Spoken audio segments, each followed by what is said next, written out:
आज हम पढ़ेंगे रासायनिक बलगतिकी के बारे में। ये नया टॉपिक है जिसको इंग्लिश में बोला जाता है केमिकल काइनेटिक्स। इसको क्या बोला जाता है?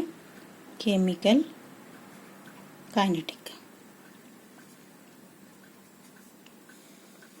तो रासायनिक बलगतिकी या केमिकल काइनेटिक्स के बारे में पढ़ेंगे। अब ये केमिकल काइनेटिक्स जो है ये वास्तव में क्या है कि ये रासायनिक बलगतिकी में हम रासायनिक अभिक्रिया के वेग के बारे में पढ़ते हैं। क्या पढ़ते हैं? जो रासायनिक अभिक्रियाएं होती है, रासायनिक अभिक्रियाएं जो है वो कितनी स्पीड से हो रही है या उसका वेग क्या होता है, इसके बारे में हम पढ़ते हैं। रासायनिक अभिक्रिया का वेग है ना, मतलब रासायनिक अभिक्रिया का जो वेग होता है, कितना स्पीड से वो अभिक्रिया होती है, इसका मतलब प्रोडक्ट कितना स्पीड से बनता है, यानी कितना जल्दी प्रोडक्ट जो है बनता है, इसके ऊपर ये डिपेंड करता है। इसका मतलब रासायनिक अभिक्रिया जो वेग जो है, वेग यानी हम यहाँ पर स्पीड के बारे में बात कर रहे हैं। हम यहाँ पर किसके बारे में बात कर रहे हैं? वेलोसिटी या स्पीड के बारे में। तो यहाँ पर देखो स्पीड है, इसका मतलब ये टाइम से रिलेटेड है। इसका मतलब ये क्या है? टाइम से रिलेटेड है। अब यदि टाइम के साथ जो है मतलब ये जो अभिक्रिया का वेग जो है, जिसको इंग्लिश में कहा जाता है रेट ऑफ रिएक्शन, इसको क्या कहते हैं? Rate of reaction. इसको क्या कहा जाता है? Rate of reaction. इसको कैपिटल आर से दर्शाते हैं, ठीक है। तो रासायनिक अभिक्रिया का वेग जो है या स्पीड जो है वो कितना है, ये हमको देखना है। तो रासायनिक अभिक्रिया का कुछ रासायनिक अभिक्रिया जो है वो काफ़ी स्पीड से होता है, जिसको अपन तीव्र अभिक्रिया कहते हैं। कुछ रासायनिक अभिक्रिया जो है बहुत स्लो चलती है, जिसको अपन मंद अभिक्रिया कहते हैं। और कुछ अभिक्रिया जो है बहुत ज़्यादा, ना तो वो बहुत तीव्र गति से न होती है, न ही वो बहुत स्लो होती है। इनको हम कहा जाता है मध्यम अभिक्रिया, है ना। इनको क्या कहा जाता है? मध्यम अभिक्रिया या मॉडरेट रिएक्शन कहा जाता है। तो जितनी भी स्पीड ऑफ रिएक्शन है, इसका जो मतलब संबंध है ये किसके साथ होता है? टाइम के साथ। यदि मान लो ये, तो अपन ये कह सकते हैं कि आर जो होता है, रेट ऑफ रिएक्शन जो है, ये आर का जो फॉर्मूला होता है ये होता है सांद्रता में परिवर्तन। ये होता है सांद्रता में परिवर्तन। सांद्रता में परिवर्तन देखो, यदि क्रियाकारक होता है और क्रियाफल, जैसे जैसे क्रियाकारक जो है क्रियाफल में परिवर्तित होते जाता है, वैसे वैसे क्रियाकारक जो है उसकी सांद्रता कम होती जाती है और क्रियाफल की सांद्रता जो है वो बढ़ती जाती है। मतलब सांद्रता में परिवर्तन सबकी होती है, चाहे वो क्रियाकारक हो चाहे वो क्रियाफल की हो, ठीक है। तो अपन क्या लिखेंगे? रेट ऑफ रिएक्शन आर बराबर क्या हो जाएगा? सांद्रता में परिवर्तन बटे यहाँ पर समय अंतराल, है ना। सांद्रता में परिवर्तन बटा सांद्रण परिवर्तन में लगा समय। उसके बाद अपन क्या लेंगे? सांद्रण परिवर्तन में लगा समय या समय अंतराल हम इसको कह सकते हैं, ठीक है। इसको अपन किससे दर्शाते हैं? जैसे आर बराबर अपन लिखे सांद्रता में परिवर्तन है, तो इसको अपन लिखेंगे डेल सी। डेल मतलब परिवर्तन दर्शा रहा है, ठीक है। और इसको अपन लिखेंगे समय में परिवर्तन मतलब डेल टी। यहाँ पर देखो डेल टी जो है, अब अपन देखते हैं कितने प्रकार की अभिक्रियाएं होती है डेल टी के आधार पर। मतलब समय डेल टी के आधार पर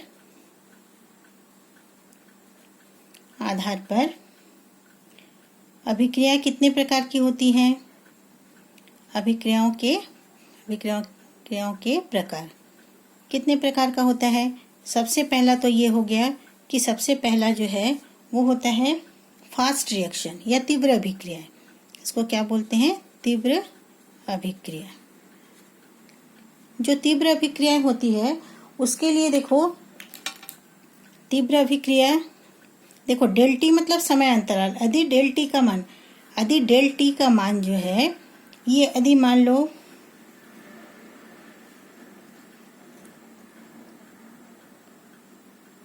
वेरी स्मॉल है, बहुत कम है। ये क्या है? बहुत कम है। कम है मतलब समय बहुत जल्दी जा रहा है ना। इसका मतलब क्या है? डेल टी का मान यदि मान लो तीव्र अभिक्रिया के लिए क्या होता है? डेल टी का मान बहुत कम होता है और रेट ऑफ रिएक्शन या आर जो क्या होता है? बहुत वेरी हाई होता है। वेरी क्या होता है? हाई या बहुत उच्च होता है। तो डेल टी का मान बहुत कम होता है, मतलब बहुत कम समय में वो फट से क्या होता है? क्रियाफल में परिवर्तित हो जाता है। मतलब समय अंतराल उसका बहुत कम होता है। सामान्य रूप से जितनी भी आयनिक अभिक्रियाएं होती है वो सभी फास्ट रिएक्शन के अंतर्गत आता है। जैसे उदाहरण यदि अपन लें, जितनी भी आयनिक अभिक्रियाएं होती है, जितनी भी आयनिक अभिक्रियाएं होती है, जितनी भी आयनिक अभिक्रिया होती है वो सब फास्ट होता है, क्योंकि इतनी फास्ट होती है कि हम आर को एक्यूरेट अपन काउंट नहीं कर सकते हैं। जैसे इसमें डेल टी का समय जो है 10⁻⁻⁴ सेकंड भी मतलब इतना जल्दी वो हो जाता है कि हम उसको क्या नहीं कर सकते, काउंट नहीं कर, मतलब मेज़र नहीं कर सकते हैं ना, हम उसको नाप नहीं सकते हैं। तो इतने कम समय में भी ये हो जाता है। तो यहाँ पर देखो ये लगभग 10 कुछ अभिक्रियाएं जो है 10⁻⁻14 सेकंड से लेकर 10⁻⁻16 सेकंड से भी कम समय में ये हो जाता है। तो इतने कम समय में यदि कोई रिएक्शन होगा तो हम इसको रेट ऑफ रिएक्शन या उसकी मतलब स्पीड जो है अपन कैसे नाप सकते हैं। जैसे उदाहरण के लिए बेरियम क्लोराइड BaCl2 में जैसे ही अपन H2SO4 डालते हैं, आप लोग 11th में प्रैक्टिकल की हो इसको, तो तुरंत वहाँ पर क्या होता है, बेरियम सल्फेट का एक सफ़ेद रंग का अवक्षेप वहाँ पर तुरंत आ जाता है। इसमें एकदम सेकंड से भी कम समय में ये कंप्लीट हो जाता है, इसलिए इसका रेट ऑफ रिएक्शन या इसकी जो तीव्रता होती है उसको अपन नहीं नाप सकते हैं। ठीक है, तो इस प्रकार की अभिक्रिया को क्या कहा जाता है, तीव्र अभिक्रिया। तो तीव्र अभिक्रिया के लिए डेल टी मतलब समय अंतराल, मतलब यहाँ पर देखो सांद्रण परिवर्तन में लगा समय जो है वो बहुत कम होता है, इतना स्पीड से हो जाता है कि हम इसकी जो अभिक्रिया का जो स्पीड है या अभिक्रिया की जो वेलोसिटी ऑफ रिएक्शन है इसको अपन नहीं नाप सकते। तो तीव्र अभिक्रिया से हम लोग को उतना कोई मतलब नहीं है, क्योंकि तीव्र अभिक्रिया आयनिक अभिक्रिया होती है, ये सभी जो है आयनिक अभिक्रिया होती है और पूरी आयनिक अभिक्रिया जो है बहुत स्पीड से होती है। तो हम ऐसे तीव्र अभिक्रिया का वेग का हम पता नहीं लगा सकते हैं। तो रासायनिक बलगतिकी में रासायनिक बलगतिकी का अध्ययन साधारण विधि का इसमें इसका कोई उपयोग नहीं है। ठीक है, अब दूसरा जो है वो होता है मंद अभिक्रिया। दूसरा जो अभिक्रिया होती है वो क्या होती है, वो होती है अत्यंत मंद अभिक्रिया। अत्यंत मंद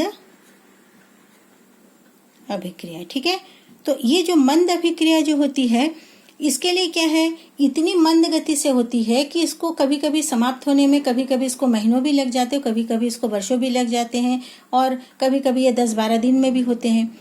तो ये इसमें इसका भी केमिकल काइनेटिक्स में इसका भी कोई भौतिक महत्व नहीं होती है। इसके लिए इतना ज़्यादा समय लगता है, तो इसके लिए डेल टी का जो मान है ये क्या होता है, बहुत अधिक होता है। डेल टी मतलब समय जो लगता है ना, सांद्रण परिवर्तन में लगा समय, यानी डेल टी का मान क्या होता है, बहुत उच्च होता है, ये बहुत अधिक होता है। तो इसके लिए आर का मान क्या होगा, आर जो है बहुत लो होगा, इसका क्या होगा, वेरी लो होगा, बहुत ही कम होगा। समझ में आ रहा है। तो इसका भी जैसे उदाहरण के लिए लोहे पे जो जंग लगता है, आप लोग देखिए ना, उदाहरण इसका क्या है, जैसे लोहे में जंग लगना, Fe है ना, Fe जो है वो नमी की उपस्थिति में क्या किस में परिवर्तित होता है, रस्ट में परिवर्तित होता है, Fe2O3XH2। इसी को क्या कहा जाता है, जंग बोलते हैं। इसी को क्या कहते हैं, जंग या रस्ट है। तो इसको बनने में ऐसा नहीं है कि तुम तुरंत लोहे में थोड़ा सा पानी डालो तो तुरंत वो जंग में परिवर्तित होता है, ऐसा नहीं होता। इसको होने में काफ़ी समय लगता है। तो इसको काफ़ी समय लगता है, मतलब डेल टी समय अंतराल जो है इसका बहुत उच्च होता है। ठीक है, तो ऐसी अभिक्रिया को कहा जाता है मंद अभिक्रिया। तो मंद अभिक्रिया का भी मतलब केमिकल काइनेटिक्स में उसका कोई भौतिक महत्व नहीं होता है। तो तीसरे प्रकार जो अभिक्रिया होती है उसको कहा जाता है मध्यम अभिक्रिया। उसको क्या कहा जाता है, मध्यम अभिक्रिया। उसको कहा जाता है मध्यम अभिक्रिया। ठीक है, तो मध्यम अभिक्रिया जो होती है इसको कहा जाता है मॉडरेट रिएक्शन। ये मॉडरेट रिएक्शन ऐसी होती है जो सामान्य रूप से कमरे के ताप पर संपन्न होती है, और मध्यम अभिक्रिया इसको कहा जाता है। इसकी जो गति होती है ना, मतलब इसकी डेल टी का मान जो है ये न तो बहुत ज़्यादा उच्च होता है न ही बहुत ज़्यादा स्लो होता है ना। तो इसका डेल टी जो है ये क्या होता है, मध्यम होता है। मतलब इसका अपन समय के साथ साथ इसको अपन क्या कर सकते हैं, नाप सकते हैं, अभिक्रिया का वेग का अध्ययन अपन कर सकते हैं। तो और साथ में आर को भी अपन क्या कर सकते हैं, इसको अपन मतलब काउंट कर सकते हैं। आर को भी अपन, स्पीड ऑफ रिएक्शन को भी अपन क्या कर सकते हैं, ये भी मध्यम होता है। ठीक है, ना तो बहुत स्लो होता है, ना ही बहुत हाई होता है। तो इसलिए ये जो मध्यम अभिक्रिया, जो मॉडरेट अभिक्रिया होती है, इसमें अपन क्या करते हैं, जितनी भी रासायनिक अभिक्रिया मॉडरेट होती है उसका अपन रेट ऑफ रिएक्शन निकाल सकते हैं। जैसे, और ये साधारणतः ये सब जो मॉडरेट अभिक्रिया होता है ये आणविक प्रकृति की होती है। ये सब क्या होता है, आणविक प्रकृति का होता है, आणविक प्रकृति का होता है। ठीक है, समझ में आया। देखो, तीव्र अभिक्रिया आयनिक अभिक्रिया होती है जिसमें आयनों के कारण होता है, जैसे यहाँ पर बेरियम आयन और सल्फेट आयन या सोडियम आयन क्लोराइड आयन के बीच में होता है। मंद अभिक्रिया जो है इसमें तो जैसे लोहे पे जंग लगना, ये सब उदाहरण है। लेकिन मध्यम अभिक्रिया जो है ये आणविक प्रकृति का होता है। उदाहरण के लिए जैसे एथिल एसीटेट CH3COO C2H5 जो है वो क्या करता है, यदि अपन H+ आयन की उपस्थिति में, वो किस में परिवर्तित होता है, CH3COOH और C2H5OH। तो ये अभिक्रिया जो है ये आणविक प्रकृति का है, और साथ में ये भी क्या है, ये इसको अपन मध्यम अभिक्रिया भी कह सकते हैं। तो इसके लिए अपन ΔT को भी निकाल सकते हैं, और R का मान, R मतलब स्पीड ऑफ रिएक्शन को हम आसानी से निकाल सकते हैं। तो R जो है वास्तव में क्या है, ये एक मतलब एक्सपेरिमेंटल वैल्यू है ना। R को निकालने के लिए क्या है, एक्सपेरिमेंटल वैल्यू होता है। मतलब यहाँ पर ΔT, तो R का मान मध्यम होने के कारण क्या है कि हम इसको क्या कर सकते हैं, एक्यूरेट अपन मेजर कर सकते हैं। हम इसको क्या कर सकते हैं, एक्यूरेटली निकाल सकते हैं। एक्यूरेटली मतलब एकदम सही अपन इसको काउंट कर सकते हैं, सही अपन मेजर कर सकते हैं। ठीक है, जैसे एक और उदाहरण H2O2 जो है वो जब टूटता है किसमें, H2O और O2 में। ये सब जो अभिक्रिया होती है मध्यम गति से होने वाली अभिक्रिया होती है, जिसके लिए ΔT जो है ना तो बहुत उच्च होता है, नहीं बहुत निम्न होता है। R जो है इसका भी, R मतलब रेट ऑफ रिएक्शन या स्पीड ऑफ रिएक्शन भी मध्यम होता है, इसलिए अपन इसको क्या कर सकते हैं, एक्यूरेटली मेजर कर सकते हैं। ठीक है, अब ये तो हो गया है रेट ऑफ रिएक्शन, ये स्पीड ऑफ रिएक्शन। अब ये जो रेट ऑफ रिएक्शन ये कितने टाइप्स के होते हैं, ये अभी अपने को क्या देखना है कि रेट ऑफ रिएक्शन जो है वो कितने टाइप के होते हैं। ठीक है, तो टाइप्स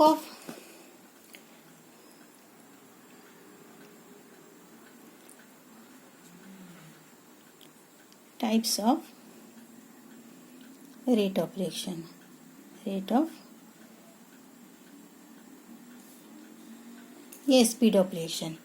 देखो, एक अपन बोलते हैं एवरेज रेट ऑफ रिएक्शन, एक क्या होता है, एवरेज रेट ऑफ रिएक्शन, है ना। जैसे अपन उसको बोलते हैं एवरेज रेट ऑफ रिएक्शन जो होता है उसको कहा जाता है औसत दर या ताक्षणिक दर। पहला क्या होता है, एक होता है औसत दर, इसको क्या बोलते हैं, औसत दर, या इसको ताक्षणिक दर, या इंग्लिश में इसको बोलते हैं एवरेज रेट। ठीक है, और दूसरा जो होता है,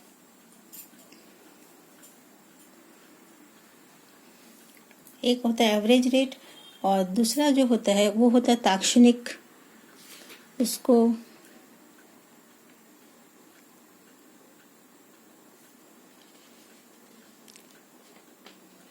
ताक्षणिक दर बोलते हैं। उसको क्या बोलते हैं, ताक्षणिक दर। ताक्षणिक दर जो होता है उसको इंग्लिश में बोला जाता है इंस्टेंटेनियस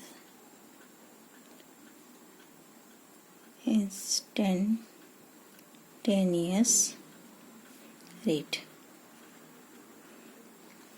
ठीक है, अब यहाँ पर देखो, यहाँ पर क्या होता है, टाइम पीरियड बहुत लार्ज होता है। देखो, औसत दर के लिए जो ΔT होता है, ΔT लार्ज है, मतलब ΔT जो है ये लार्ज मतलब इसका जो टाइम पीरियड होता है ये ज़्यादा होता है, टाइम पीरियड जो होता है वो अधिक होता है।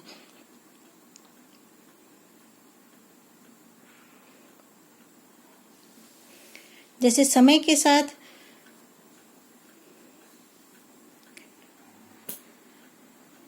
टाइम पीरियड लार्ज होता है, इसका मतलब होता है जैसे मान लो इसको अपन शो करते हैं। जैसे अपन सबसे पहले क्या देख रहे हैं, औसत दर, है ना। औसत दर के लिए मैं क्या लिखी हूँ, ΔT जो है ये थोड़ा सा लार्ज होता है, या इसका जो टाइम पीरियड होता है ये क्या होता है, अधिक होता है ना। टाइम पीरियड जो है वो क्या होता है, अधिक होता है। जैसे हम इसको इस प्रकार से समझ सकते हैं। और एक शब्द आता है जैसे प्रारंभिक दर, उसको बोला जाता है ना।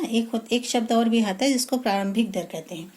तो जैसे हम मोटरसाइकिल चला रहे हैं ना, जैसे यदि मान लो एक मोटरसाइकिल चल रही है तो उसकी जो औसत गति होती है, औसत गति या औसत दर किसको बोलते हैं? जब कार स्टार्ट होती है, स्टार्ट होते समय पहले जो उसकी गति होगी उसको अपन क्या बोलेंगे? जो पहले, जैसे ये मान लो ये मोटरसाइकिल चल रही है ना, तो मोटरसाइकिल चलते समय उसकी जो पहली जो गति होगी जब वो स्टार्ट होता है तब उसको अपन बोलते हैं प्रारंभिक गति, है ना, ये प्रारंभिक स्पीड, प्रारंभिक स्पीड है। तो उस समय उसका दर जो है वो काफी कम होगा क्योंकि वो जस्ट शुरू हुआ है। उसके बाद क्या होता है, प्रारंभिक स्पीड में वो थोड़ा सा कम रहता है, मतलब थोड़ी देर तक उसकी स्पीड, प्रारंभिक जो स्पीड होता है वो जो भी स्पीड रहे वो काफी कम समय के लिए होता है ना, मतलब उस समय डेल्टी जो है उसका जो टाइम पीरियड होता है वो काफी कम समय रहता है प्रारंभिक जब वो स्टार्ट होता है। उसके बाद क्या होता है, वो मान लो वो कंटिन्यू जा रहा है, वो काफी देर तक जा रहा है, मतलब उसका टाइम पीरियड जो है वो काफी लंबा है। इस समय मान लो वो 50 किलोमीटर प्रति घंटे की वेग से चल रहा है, 50 किलोमीटर पर आवर या प्रति घंटे की दर से वो चल रहा है। तो ये जो है ये मान लो ये 200 किलोमीटर तक चल रहा है। कितना जा रहा है वो? 200 किलोमीटर, मतलब वो इस स्पीड से जा रहे हैं, 50 किलोमीटर प्रति घंटे की वेग से वो कितना दूर तक चला? 200 किलोमीटर तक। अब 200 किलोमीटर जाने के बाद मान लो वो कभी कभी इस प्रकार से टर्न होता है, तो जब वो टर्न होता है कहीं पर, वो इस प्रकार से मुड़ता है, जैसे 200 किलोमीटर गया उस समय उसका स्पीड कितना था? 50 किलोमीटर प्रति घंटा, है ना। उस समय डेल्टी, मतलब वो काफी दूरी तक उसका जो डेल्टी का मान है वो 50 किलोमीटर प्रति घंटा रहा। जब उसका वो शुरू हुआ उस समय उसका प्रारंभिक स्पीड कितना था? बहुत कम था मान लो, ठीक है। उसके बाद कहीं पर एक टर्न आया, हो सकता है उस टर्निंग पॉइंट में जहां पर भी वो रास्ते में हो सकता है घुमा होगा, वहां पर उसका मान लो स्पीड जो है वो 10 किलोमीटर पर आवर हो गया था, ठीक है, पर आवर हो गया था। ये थोड़े समय के लिए, मतलब उस समय डेल्टी जो है वो क्या है, थोड़े समय के लिए उसका स्पीड थोड़ा सा कम हुआ था। इसको बोलेंगे ताक्षणिक दर। इसको क्या बोलेंगे? ताक्षणिक दर। उसके बाद फिर से उसका स्पीड जो है इस प्रकार से बढ़ते जाते हैं। उस समय फिर से मान लो वो 50 किलोमीटर पर आवर के इसमें गति से चल रहा था। तो यहाँ पर इसका मतलब डेल्टी जो है ज्यादा समय उसने कौन से स्पीड से चला, उसको अपन बोलेंगे औसत दर, ठीक है। और थोड़ा सा जो मतलब उसके स्पीड जो है बीच बीच में जो थोड़ा बहुत कम ज्यादा होता है, जो कम समय के लिए कम ज्यादा जो होता है, उसको बोलेंगे अपन ताक्षणिक दर, ठीक है। आ रहा है समझ में? और जो प्रारंभिक जो स्पीड होता है उसको अपन प्रारंभिक दर बोलेंगे। तो औसत दर मतलब ज्यादा समय जो वो चलता है, ठीक है, मतलब मैक्सिमम उसका जो स्पीड रहता है उसको कहा जाता है एवरेज स्पीड। और कहीं पर हो सकता है इसके मोड़ के कारण या ब्रेक लगाने के कारण उसका स्पीड जो थोड़ा बहुत जो कम हुआ उसको बोलेंगे उसका ताक्षणिक दर, ठीक है। तो औसत जो दर होता है इसके लिए टाइम पीरियड क्या होता है? काफी लार्ज होता है, ठीक है। अब ये जो है औसत दर निकालने के लिए अभिक्रिया जो होती है, ये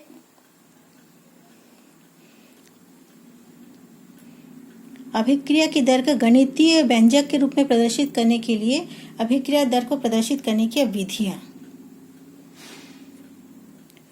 अभिक्रिया दर को, अच्छा एक चीज और है, औसत दर के लिए अपन डेल्टी का उपयोग करते हैं और ताक्षणिक दर के लिए अपन क्या करते हैं? डीटी का उपयोग करते हैं, ठीक है। इसके लिए क्या होता है, डेल्टी का जो समय होता है ये काफी कम होता है, लगभग 0 के आसपास होता है ना, बहुत कम होता है, इसलिए अपन समय अंतराल को लगभग 0 के रूप में माना जाता है। तो अभिक्रिया दर को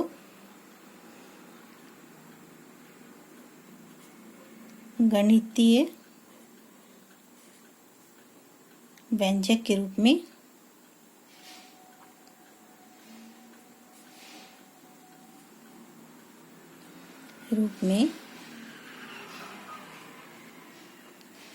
प्रदर्शित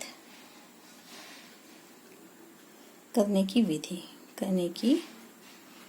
विधि तो अभिक्रिया दर को गणितीय व्यंजक के रूप में प्रदर्शित करने की जो विधि होती है, सबसे पहला जो होती है जिसमें सभी अभिकारक उत्पाद जो है समान स्टोचियोमेट्रिक गुणांक में होता है।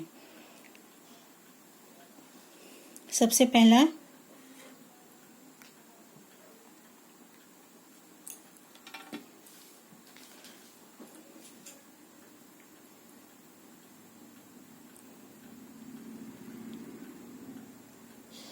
एक उदाहरण देख लो, जैसे NO plus O3 equal to क्या बनता है, NO2 प्लस O2। ठीक है, यहाँ पर देखो, यहाँ पर पहला जो है जिसमें स्टोचियोमेट्रिक मतलब अणुओं की संख्या सभी उत्पाद और अभिकारक और उत्पाद के लिए क्या है, समान है। यहाँ पर भी 1 है, यहाँ पर भी 1 है, यहाँ पर भी 1 है, यहाँ पर भी 1 है, मतलब अणु स्टोचियोमेट्रिक गुणांक समान है, मतलब कि अणुओं की संख्या जो है वो समान है।